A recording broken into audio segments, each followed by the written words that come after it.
it's your girl, Carmel Jean-Francois, coming to you from New York City. Welcome back to my channel. And what we're talking about today is proper form. What does proper form even mean? What does it look like? Basically, it means how you naturally move. What is your natural movement when you put on a pair of sneakers and you go out for a walk or run? And that's what it is. However, there's always room for improvement, and there's nothing wrong with it, right? So what we're gonna learn is the different techniques and forms that we can apply to our run in order to be a more efficient runner. So what does being an efficient runner even mean?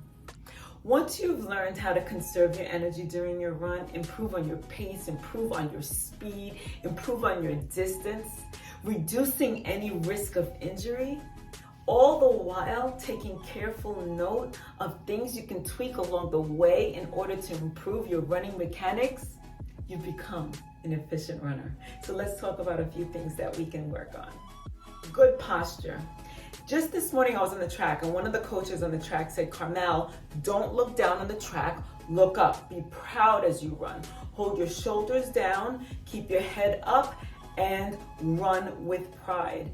And I know that, right? But so many times I have to remind myself of the different mechanics, which is what I was talking about improving.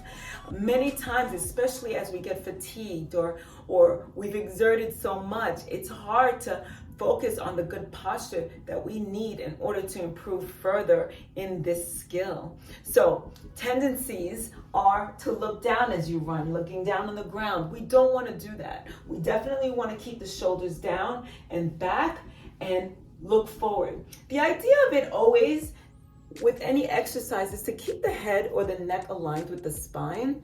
So if you're running, even at a tilt, you're still looking up, right? So the idea, you want to look about 20 feet ahead of you. You want to see ahead of you as you run. Never want to look like this. And then there are other things that we think of, right? So as we get fatigued, the shoulders tend to drop and our arms sometimes tend to lag. You definitely want to keep your elbows at a 90-degree angle every time you run, right? So you're running like this. And you don't want to twist too much in the waist. That's not proper running technique. You want to keep your body very straight, and you never want to cross your body like this either, right? Which is back to the twist that I was talking about. So those are a few of the techniques that you want to keep in mind in the upper body.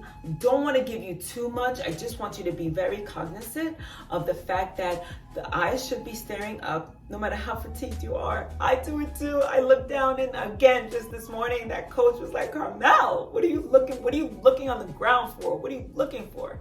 So lift that head up. Be proud of what you're doing. Keep that elbow at the 90-degree, kind of like you're cutting through the wind. We're not like this, right? No twisting. And you don't want to clutch your hands as you run.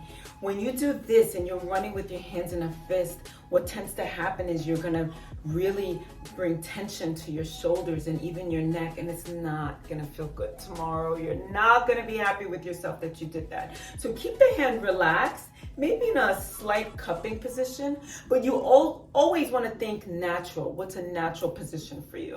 If it's like this, then it's like this. If it's a little slightly cupped, then that's what it is. But you never want to clench as you run. No way. All right? So those are a few techniques that I have for you. Next, I want to talk about the foot strike. So of course, I'm sure you figured out that the foot strike is pretty much how your foot hits that pavement, that ground, the turf, whatever it is, whatever surface it is that you're running on. Many will say you want to strike mid-foot, not on the heel and not on your toes, but somewhere in the middle and roll off your foot that way. However, I'm going to say yes, that's what I've practiced and that's what I'm continuing to practice, and it feels good. I'm in a very good place right now with my foot strike. However, you're starting out, you're new to running, or you're still walking, or you're trying to do a run walk, whatever. I need you to pay attention to your gait and do what's comfortable for you right now. Pay attention if you're a toe runner, right? If you land on your toe and push off your toe. Pay attention if you land on your heel, if you practice that heel strike, and then you come all the way through and run that way. Pay attention to those things and see and take into account that mid-foot strike which is what is popular and what would definitely be suggested and ideal. That way, again, it's all about improving our running mechanics. See what works for you. Practice that mid-foot strike.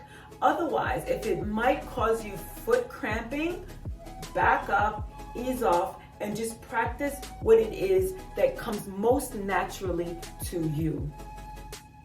Super important. I think you'll be okay. So to end this off, I'm going to say it's all about practice. Just get out there and do it. The most important thing is that you are getting out there and you're doing it. You're getting out there and we went over the shoes, so make sure that you've got a good pair of shoes on. Make sure that your mindset is right. You're doing it for the right reasons.